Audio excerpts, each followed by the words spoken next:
तो फिल्म की शुरुआत एक जंगल से होती है जहां अमेंडा नामी लड़की को होश आता है। उसके पेट पर जंजीर से कैमरा लगाया गया था और जहां उसे होश आया था वहां भी दरख्तों पर कैमरास लगे थे। अब सीन कट होकर हमें 3 दोस्तों के ग्रुप को दिखाया जाता है जो पार्टी से निकलती हैं। इनमें से अमेंडा नामी लड़की को किसी का मैसेज आता है जो उसे मिलने बुला रहा था। अमेंडा अपने फ्रेंड्स को छोड़कर उससे मिलने के लिए निकल जाती है और रास्ते में मुसलसल उसे ऐसा लग रहा था कि जैसे कोई उसका पीछा कर रहा हो। फिर उसी टाइम जो उसे बुला रहा था वो उसे एक जोकर इमोजी सेंड करता है और पीछे से जोकर का मास्क पहने 2 लोग उसके मुंह पर कपड़ा बांधकर उसे पकड़ लेते हैं, जिसके बाद उसे जंगल में होश आता है। वो परेशान थी कि वो यहाँ आई कैसे थी और उसे लाया क्यों गया था। वो जब इधर उधर घूमती है तो उसे मिसिंग लोगों के कुछ पोस्टर्स मिलते हैं जिनमें से एक उसका भी था, जिसे देखकर वो और भी ज्यादा घबरा गई। अभी वो शौक से निकली नहीं थी कि उसके सामने दोबारा 2 मास्क पहने लोग आ गए,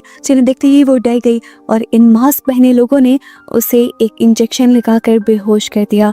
इस मर्तबा जब उसे होश आया तो उसे एक कुर्सी से बांधा गया था। उसके सामने एक कैमरा लगा था जहां से उसे ऑर्डर दिया जाता है जबरदस्ती मुस्कुराने का और इसी आवाज के जरिए बताया जाता है कि ये एक मर्डर शो है। यहाँ पे लाइव स्ट्रीम चल रही थी और लोग मुसलसल मैसेजेस कर रहे थे। उन मैसेजेस में अमेंडा को मारने के तरीके बताए जा रहे थे और इस तरह अमेंडा को मार दिया जाता है। अगले दिन जंगल में पुलिस वालों को एक लड़की की कटी फटी लाश मिलती है। पता चलता है कि ये अमेंडा की लाश थी और इस तरह इस मर्डर की खबर बहुत ज्यादा वायरल हो जाती है। ये इस शहर में इस तरह का होने वाला पहला मर्डर नहीं था। पहले भी बहुत से लोग ऐसे ही अजीबोगरीब तरीके से मारे गए। उन्हें किसने और कैसे मारा आज तक पुलिस वाले इसका सुराग नहीं लगा पाए थे। खैर, अब सीन शिफ्ट होते हैं एक पॉडकास्ट की तरफ जिसे होस्ट कर रहा है ईथन, जो कि एक मशहूर यूट्यूबर है। ईथन इस टाइम उसी मर्डर शो के बारे में बात कर रहा था जिस मर्डर शो में अमेंडा को मार दिया गया था। वो बताता है कि लोगों को इंसानों को मरता हुआ देखकर मजा आता है और डार्क वेबसाइट पर ऐसे शोज की काफी धूम मची हुई है। लेकिन हैरानी की बात है, जहां आम इंसान इस वेबसाइट को इतनी आसानी से अप्रोच कर लेते हैं, पुलिस अभी तक इसका कोई सुराग नहीं लगा पाई। वो इस टाइम पुलिस को क्रिटिसाइज कर रहा था, लेकिन वो अपनी पॉडकास्ट में क्लियर कर देता है कि वो पुलिस से नफरत नहीं करता, बस इतना चाहता है कि पुलिस अपना काम अच्छे से करे। इसी पॉडकास्ट के दौरान ईथन को किसी की कॉल आती है। जैसे ही वो रिसीव करता है तो इस कॉल में सिर्फ एक लड़की की चीखने और चिल्लाने की आवाज थी, उसके अलावा कुछ नहीं। ये लोग अब इस पॉडकास्ट को एंड कर देते हैं और तभी ईथन को उसकी मॉम की कॉल आती है। वो रो रही थी और वो ईथन से इतना ही कह पाई कि वापस आ जाओ। ईथन जब गया तो उसे पता चला कि उसकी बहन का मर्डर हो गया था। अमेंडा उसी की बहन थी। वो बहुत ज्यादा दुखी हो जाता है और एक और पॉडकास्ट करता है जिसमें वो बताता है कि उसकी बहन को मरे तकरीबन 1 हफ्ता हो चुका है, लेकिन पुलिस वाले अभी तक उसके कातिलों का पता नहीं चला पाए। ईथन अब अपने बहन के घर चला जाता है दुख में। वहाँ काफी देर गुजारता है और वहाँ उसके रूम में लगे बोर्ड पे वो देखता है एक अजीब सा मैसेज जिसमें लिखा हुआ था कि जहन्नुम खाली है और सारे शैतान इसी दुनिया में है। इस मैसेज की पिक्चर लेने के बाद वो यहीं पर अमेंडा के बेड पे ही सो जाता है और ख्वाब में उसे अमेंडा के मर्डर का ख्वाब आता है, जिस ख्वाब से वो डर कर उठ गया। इसी टाइम उसके फोन पर एक मैसेज आता है जिसे देखने पर वही जोकर का मास्क था जिसे हम पहले भी मूवी में देख चुके हैं। उसे समझ नहीं आ रही थी कि जोकर का इन सारी चीजों से क्या ताल्लुक है। खैर, वो अब अपनी मॉम के घर आ जाता है क्योंकि उसकी मॉम काफी देर से उसे घर बुला रही थी। रास्ते में वो वही जोकर का मास्क पहने हुए एक लड़की दिखता है और डर जाता है क्योंकि उसे लगा कि ये मास्क पहने लोग उसका पीछा कर रहे हैं। खैर, वो उन पर ध्यान नहीं देता और घर आ जाता है। घर पर उसकी मॉम इस टाइम नहीं थी। वो किचन में जाता है। उसकी मॉम ने उसके लिए खाना बना के रखा हुआ था और जैसे ही वो गर्म कर रहा होता है तो दोबारा उसे अपनी किचन की विंडो के बाहर वही मास्क पहनी लड़की दिखाई देती है, जिस देखने के लिए वो फौरन घर से बाहर भी निकल गया, लेकिन वहाँ भी उसे कोई नहीं मिला। डरा सहमा जब वो घर के अंदर आया तो उसने देखा कि उसकी मॉम भी आ चुकी थी, जो उससे उसके घबराहट की वजह पूछती है। तो वो अपनी घबराहट छुपा लेता है और कहता है कि मैं बस उदास हूँ अमेंडा की वजह से। यहाँ पर उसकी मॉम भी इमोशनल हो जाती है और ईथन अपनी मॉम को हौसला देते हुए ये कहता है कि जो भी हो जाए मैं अमेंडा के मर्डर का पता चला कर ही रहूंगा। ये सारी बातें कर कर वो कमरे में चला जाता है जहाँ जाते ही उसे कुछ मैसेजेस रिसीव होते हैं। ये कुछ पिक्चर्स थी जिन्हें खोलते ही वो एकदम से डर गया क्योंकि ये उसके सिस्टर की डेड बॉडी की पिक्चर्स थी। उसके जिस्म के कटे फटे हिस्सों की तस्वीरें थी जिसे देखकर वो बहुत ज्यादा डर गया सीन कट होकर हमें केट नामी एक लड़की को दिखाया जाता है जो अमेंडा की ही फ्रेंड है और इस टाइम एक बुटीक में काम करती है। ईथन केट से मिलने के लिए आता है क्योंकि वो जानता था कि केट अमेंडा के बहुत ज्यादा करीब है। वो केट से मिलता है और उसे बताता है कि उसे आजकल काफी अजीब महसूस होने लगा है।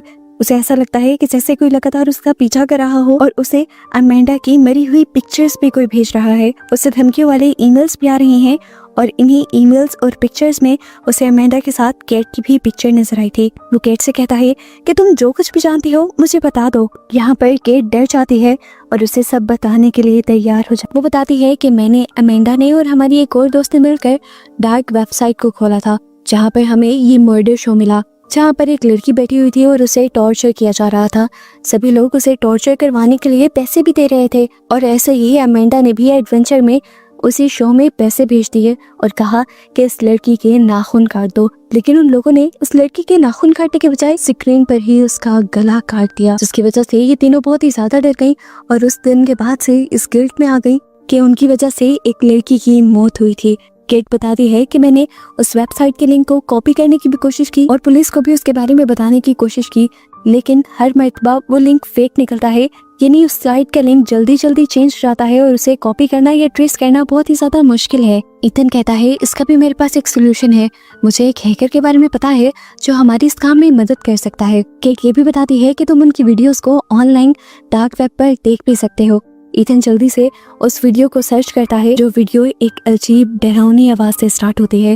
वो बताती है कि हम लोग कभी भी अपना इंट्रोडक्शन नहीं देते क्योंकि हम तो हैं ही अंधेरी दुनिया के मालिक। वो बताते हैं कि इस वीडियो को देखने के लिए उन्हें कुछ चैलेंजेस दिए जाएंगे, कुछ पजल्स दी जाएंगी सॉल्व करने के लिए, और जो उनको सॉल्व करके मर्डर शो को ढूंढ लेगा ये लोग भी उसको ढूंढ लेंगे। ईथन यहीं पे बैठा बैठा सारी पजल सॉल्व कर लेता है और उस मर्डर शो की वीडियो को ऑन कर लेता है और अगले ही सेकंड उसे मैसेज मिलता है जहाँ उसकी और केट की वहीं बैठे हुए की पिक्चर भी थी।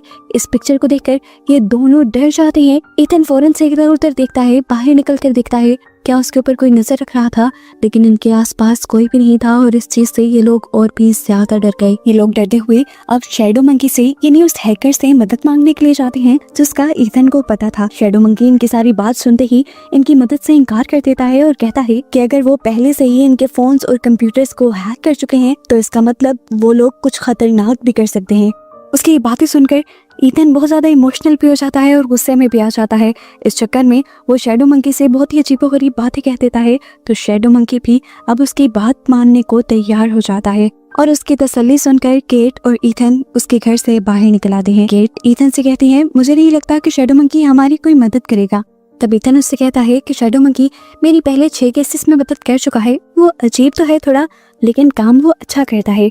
यहीं पर केट को याद आता है कि उसके पास एक डिटेक्टिव का कार्ड भी है जिसने अमेंडा की डेथ के बाद उसका इंटरव्यू किया था। वो ये कार्ड भी ईथन को दे देती है। ईथन इस नंबर पे कई मर्तबा कॉल करने की भी कोशिश करता है लेकिन या तो ये नंबर ऑफ जा रहा था या आउट ऑफ सर्विस। खैर अब ईथन केट को उसकी बुटीक में छोड़ देता है जहाँ पर वो अपना सारा काम छोड़ कर आई हुई थी। रास्ते में ये लोग डिसाइड करते हैं कि सुबह होते ही वो लोग उस डिटेक्टिव से भी मिलेंगे जिसका कार्ड और कॉन्टेक्ट केट ने ईथन को दिया है। बुटीक में जाकर केट अपने काम में लग जाती है और तभी उसे ऐसा महसूस होता है कि जैसे कोई इसका पीछा कर रहा है।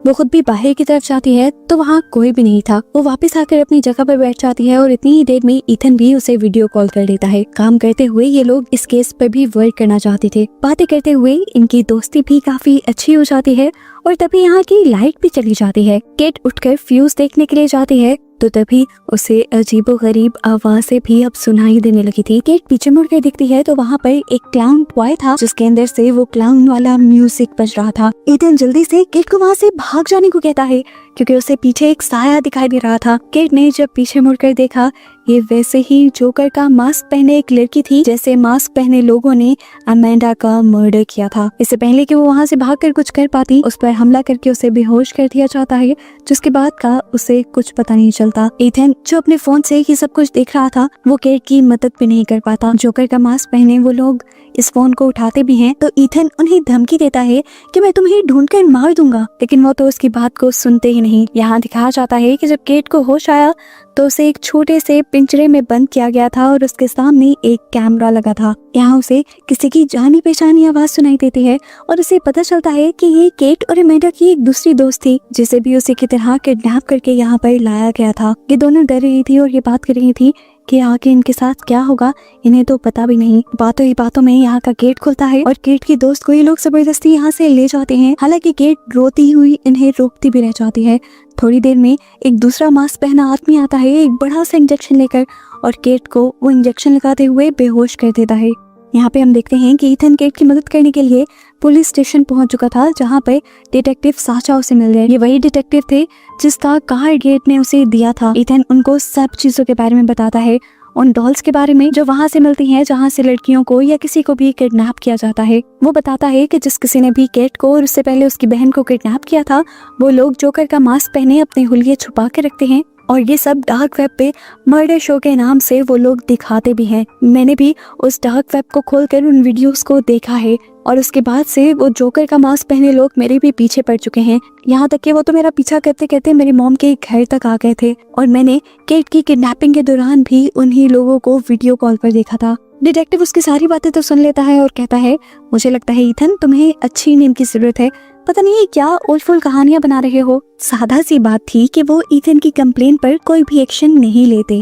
यहाँ पर केट को जब होश आया तो उसके सामने एक लाइव टीवी चल रहा था, जहाँ पर एक लड़के को टॉर्चर किया जा रहा था और कॉन्टिन्यूसली लोग पैसे दे रहे थे उसे और भी ज्यादा टॉर्चर करवाने के लिए। साइड पर ऐसे ही कमेंट चल रहे थे कि उसे और दर्द दो और ज्यादा मारो, जिसे देखकर केट बहुत ज्यादा परेशान हो जाती है और चीख चीख कर इसे बंद करने को कहती है, लेकिन उसकी तो बात कोई भी नहीं सुन पा रहा था। ऐसे ही करते करते पहले उस लड़के के हाथ पांव सब कुछ काट कर और फिर उसका गला काट कर उसे मार दिया जाता है। केट की दूसरी दोस्त जिसे पहले यहाँ से ले जाया गया था, उसे वापस लाकर उसी के सेल में बिठा दिया जाता है। वो केट को बताती है कि अभी मेरी बारी नहीं आई थी। वो डरी हुई थी बहुत ज्यादा, क्योंकि उसे पता था कि अब तो वो बच गई, लेकिन अगली बारी उसकी ही है। दूसरी तरफ दिखाया जाता है कि केट की जान बचाने के लिए ईथन पहले से ही शैडो मंकी के साथ मिलकर एक नया प्लान बना रहा था। शैडो मंकी की हैकिंग एबिलिटी के साथ ये लोग जल्द ही मर्डर शो के लिंक को कॉपी करने में कामयाब तो हो जाते हैं, लेकिन यहाँ आकर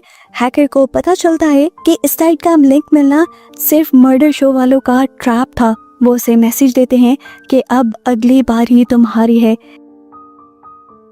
इससे शैडो मंकी थोड़ा सा डर जाता है, लेकिन फिर अपने आप को काम डाउन करते हुए ईथन को बताता है कि उसने अपने सारे सिस्टम पर बहुत ज्यादा सिक्योरिटी लेयर्स की हुई हैं, जिसकी वजह से कोई भी उसका पता नहीं चला पाएगा। लेकिन तभी उसने रियलाइज किया कि उसका कैमरा अभी भी ऑन था, जिसकी वजह से ये लोग उसे देख पा रहे थे। अब तो वाकई डरने वाली बात थी। वो उठकर अपने बचाव के लिए गन उठा लेता है और साथ ही ईथन को किसी भी बुरे टाइम के लिए एक चाकू देता है। खैर, ये लिंक कॉपी करने के बाद ईथन दोबारा पुलिस वाले के पास जाता है और उसे वही सारी कहानी सुनाता है, लेकिन पुलिस वाले अभी भी उसकी बात को सुनने को तैयार ही नहीं थे। दूसरी तरफ शैडो मंकी जो इस टाइम पार्टी कर रहा था, क्योंकि उसने उस साइट का लिंक हैक करके अपनी तरफ से बहुत बड़ा मार्का मारा था। यहाँ ईथन जो इस टाइम डिटेक्टिव से बैठा बहस कर रहा था, डिटेक्टिव जब उससे सबूत मांगता है और ईथन जैसे ही उसे सबूत दिखाने देखता है तो वहाँ पर सारी ही चीजें बदल जाती हैं, जिससे ईथन और भी ज्यादा घबरा जाता है और पुलिस वाले उसे आराम से झूठा साबित कर देते हैं।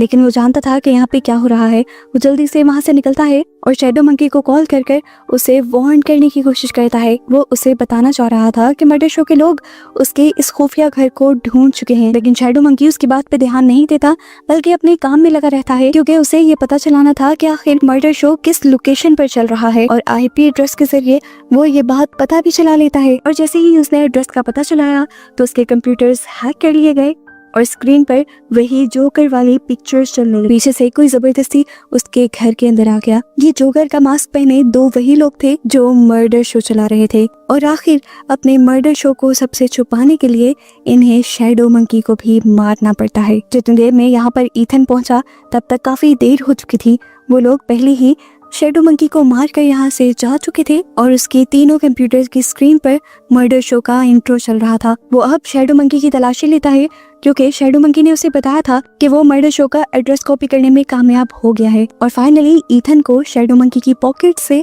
वो एड्रेस मिल भी जाता है। बिना वक्त ज़ाया किए वो उस लोकेशन पर पहुंचा जहां उसने जाकर देखा कि किस तरह बेहोश हुए लोगों को ये लोग जबरदस्ती अंदर की तरफ लेकर जा रहे थे। ईथन को लगा कि वो सबसे छुपकर अंदर की तरफ जा रहा है, लेकिन वो नहीं जानता था कि ये लोग उसे पहले ही देख चुके हैं और अब वो उसे बेहोशी का इंजेक्शन लगाकर उसी जगह पर ले जाते हैं जहाँ पर पहले से ही केट और उसकी दूसरी दोस्त को पिंजरे में कैद किया हुआ था इन्होंने। जब उसे होश आया तो वो केट के दूसरी साइड पर, जैसे ही उसे होश आया तो उसने भी अपने आप को पिंजरे में बंद केट के दूसरी तरफ पाया। इनके सामने एक तस्वीर चल रही थी जहाँ पर केट और एमेंडा की दूसरी दोस्त को बिठाया गया था मर्डर शो में टॉर्चर करने के लिए। सभी लोग पैनिक कर रहे थे, रो रहे थे, चिल्ला रहे थे उसकी हालत को देखते हुए, लेकिन ईथन नहीं। ईथन को याद आता है कि शैडो मंकी ने उसे एक चाकू दिया था। वो इस पूरे टाइम में इस चाकू का इस्तेमाल करता है और अपने आप को आजाद करवा लेता है। अपने आप को छुड़वाते ही वो इसी चाकू के सर के केट का भी पिंजरा काट कर उसे भी आजाद कर देता है, जहाँ से बाहर निकलकर ये दोनों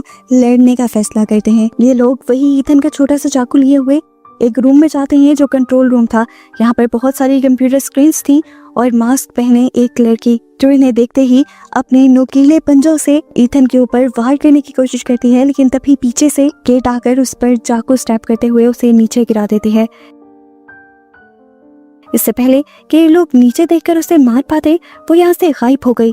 अब ईथन और केट अगली तरफ बढ़े जहाँ पर और भी जोकर का मास्क पहने लोग थे और ये इनका मेन रूम था जहाँ पर बैठकर ये लोग इंसानों को टॉर्चर किया करते थे। यहाँ पर आकर ये लोग और डिसअपॉइंट हो जाते हैं क्योंकि ये लोग अपने दोस्त को बचाने आ रहे थे जिन्हें पहले ही मर्डर शो के लोग मार चुके थे। केट को समझ आ जाता है कि इन्होंने यहाँ जगह जगह ट्रैप लगाए हुए हैं और यहाँ से ये लोग बचकर नहीं जा सकते। इससे पहले कि ये लोग यहाँ पर भाग पाते बहुत सारे मास्क पहने लोग इनके इर्द गिर्द तक इकट्ठे हो जाते हैं। ईथन अपने आप को बचाने के लिए वहाँ से एक टनल के अंदर चला जाता है, जबकि केट अब अपने डर से लड़कर इन लोगों से लड़ने का फैसला करती है क्योंकि वो जानती है कि अगर वो लड़ेगी नहीं तो वैसे ही मारी जाएगी। उसके हाथ में एक कुल्हाड़ी थी जिससे वो सबको मार रही थी। ऐसे में उससे बचने के लिए एक दो जोकर का मास्क पहने लोग उससे दूर भी हो जाते हैं, जिनका पीछा करने के लिए और ईथन को बचाने के लिए वो दूसरे रूम में जाती है तो उसे रास्ते में एक चैन सॉ मिल जाता है जिसे वो उठा लेती है। इधर हम देखते हैं कि कंट्रोल रूम में बैठी हुई लड़की जो अचानक से गायब हो गई थी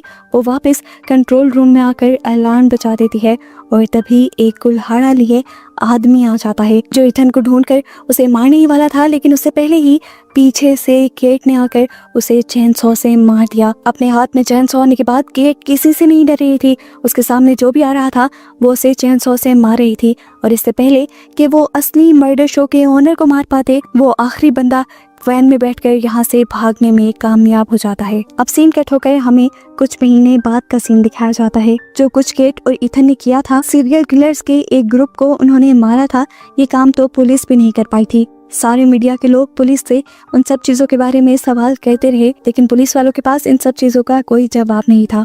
साल गुजरता है और हमें दिखाया जाता है कि ईथन ने अपने साथ होने वाले इस एडवेंचर पे एक किताब लिखी थी, जिस किताब की सेल्स बहुत ज्यादा हुई और वो इस किताब के जरिए बहुत ज्यादा मशहूर हो गया। यहाँ पर काफी सारे लोग दिखाए जाते हैं जो उसका ऑटोग्राफ लेने के लिए आए हुए थे, जिसके बाद ईथन घर चला जाता है। हम देखते हैं कि अब वो केट के साथ रहता है और वो दोनों एक अच्छी लाइफ गुजार रही हैं, लेकिन उसके बावजूद इन्हें डर लगा रहता है कि कभी भी वो आखिरी जोकर का मास्क पहने आदमी आकर इन्हें मार न दे। इसीलिए ईथन हर वक्त एक गन पास रखता है, यहाँ तक कि वो जब ट्रैश भी बाहर गिराने चाहता है तब भी वो गन अपने हाथ में रखे हुए था। गन गिराने के बाद उसे पास में एक मिसिंग पोस्टर दिखता है जिस पर उसे की पिक्चर बनी थी। ये वैसा ही मिसिंग पोस्टर था जो मूवी के स्टार्ट में हमने अमेंडा यानी ईथन की बहन के पास भी देखा था। इससे पहले कि वो कुछ भी रिएक्ट कर पाता या अपनी गन निकाल पाता, पीछे से कोई उसकी गर्दन में इंजेक्शन लगाकर उसे बेहोश कर देता है। ईथन को जब होश आया तो वो एक ट्रक की बैग से बंधा हुआ था और यहाँ पर बहुत से जोकर का मास्क पहने लोग थे जो उसके लिए बोली लगा रहे थे और आखिर में उसे $10,000 में एक लड़की को बेच दिया जाता है, जिसे देखते ही ईथन को याद आया ये वही आखिरी लड़की थी जो उस दिन इनसे बचकर भागने में कामयाब हो गई थी। ईथन इस टाइम शॉक में था कि तभी यहाँ पर मास्क पहने एक आदमी ने अपने चेहरे से मास्क हटाया। ये कोई और नहीं बल्कि वही डिटेक्टिव था जिसके पास हर मर्तबा ईथन मदद मांगने जाया करता था। ये सब लोग मिलकर ईथन के ऊपर हंसने लग जाते हैं और ये रिवील होता है कि असल में सारे ही पावरफुल मैन इस गेम के अंदर इन्वॉल्व थे और बस यही दिखाते हुए ये मूवी यहाँ खत्म हो जाती है।